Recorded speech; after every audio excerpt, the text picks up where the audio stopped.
Ako sa pripojiť k svojim súborom pomocou rozhrania WebFTP?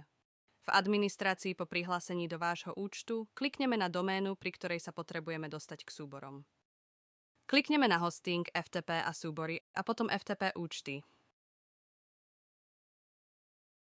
Tu nájdeme všetky potrebné informácie k prihláseniu do vášho FTP účtu ako FTP host či názov účtu.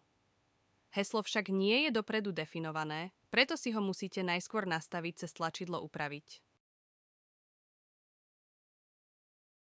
Po nastavení hesla sa môžeme vrátiť na FTP účty a klikneme na tlačidlo Web FTP.